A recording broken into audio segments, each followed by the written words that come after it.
Je vous souhaite un bon dimanche des Rameaux. Aujourd'hui, une liturgie ample avec cette année le récit de la Passion de Saint Marc. Et dans ce récit, chaque fois que je le médite, je me dis tout de même cet adage qui tient à dire lécher, lâcher, lyncher s'incarne ici parfaitement. Lécher la nouveauté, ce Christ qui arrive, il est plus guérisseur que sauveur. C'est comme toute nouveauté dans la vie. Au début, c'est quelque chose qui nous attire, quelque chose qui séduit. Ensuite, il y a la stabilité du message. On pourrait dire l'attitude de croisière qui est atteinte. Et du moment que cette altitude de croisière est atteinte, si elle reste à cette altitude-là, si elle a une permanence, eh bien, elle va commencer peut-être de lasser. Et c'est pourquoi aujourd'hui, ceux qui veulent continuer d'être en haut de l'affiche doivent très souvent se renouveler, essayer de correspondre toujours davantage à la mode et à l'envie du moment. Jésus n'a pas fait ça. Jésus est venu, il a grandi, il a prêché, il a remis en cause, et la permanence de son message est à appliquer aujourd'hui encore et à proposer demain. Et nous le voyons ici qu'à un moment donné, tout un système se met contre lui. Et il n'y a aucune personne, aucune catégorie qui est épargnée. Judas, dans le milieu des apôtres, mais aussi les Juifs de l'époque, avec tout le Sanhédrin, avec les grands prêtres, mais aussi les empereurs, aussi les Romains. Tout le monde s'est ligué contre lui. Ce qui peut surprendre dans ce texte, c'est aussi que, à un moment donné, on questionne Jésus dans son tribunal, notamment avec Caïphe, et il ne répond pas. Et il lui est reproché de ne pas répondre. Pourquoi tu ne réponds pas? Tu n'entends pas tout ce qu'on dit contre toi? Mais vous savez, en même temps, pourquoi Jésus ne répond pas? Parce qu'il a déjà tout dit. Qu'est-ce qu'il dirait encore?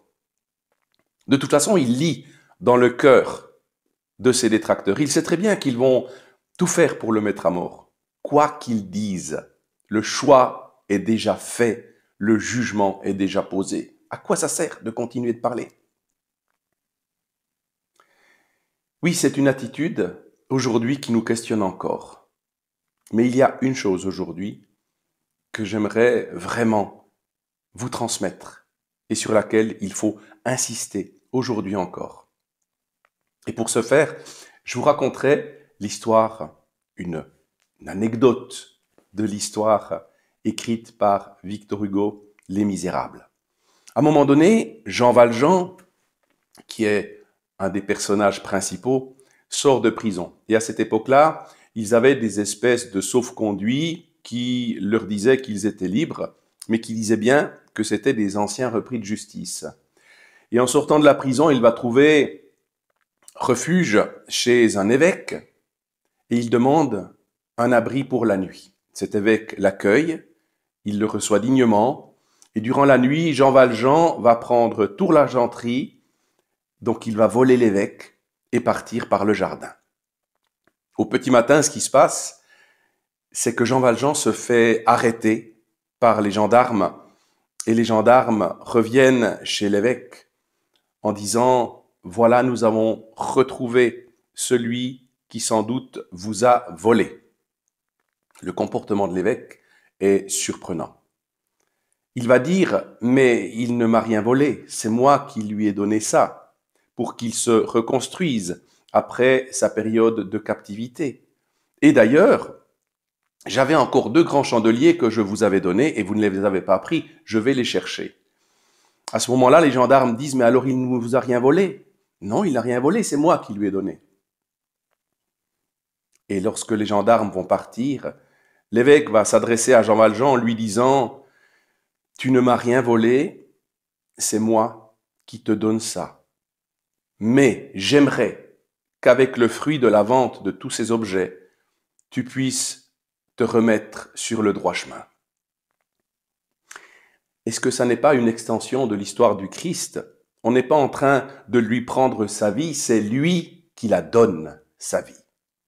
Et c'est à partir de là, du choc, de se sentir pardonné, de ne pas se sentir culpabilisé par l'évêque, que Jean Valjean va se convertir, va prendre conscience de son ancienne vie.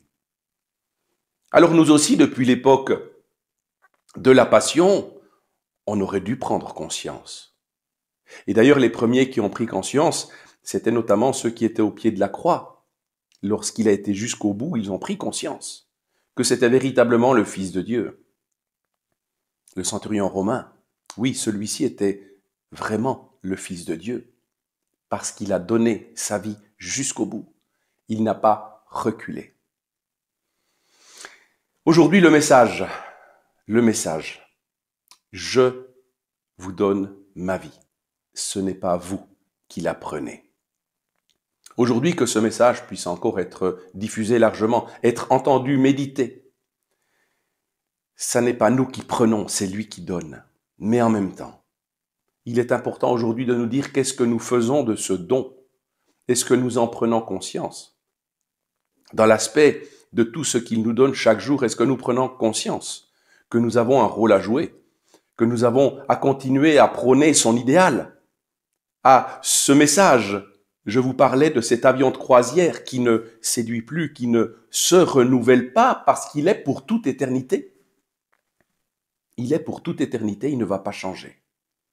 Et donc aujourd'hui, je pense que le message qui doit être passé, c'est de se dire, je vous redonne ces textes pour que vous compreniez la saveur, la racine, que vous compreniez le sens profond, et non pas d'essayer de le changer, de le renouveler, de le rendre plus attractif, de créer un happy end, une belle fin, comme dans les contes de Disney. Mais de dire qu'aujourd'hui, donner sa vie, ça peut aller aussi jusqu'au martyr de la croix.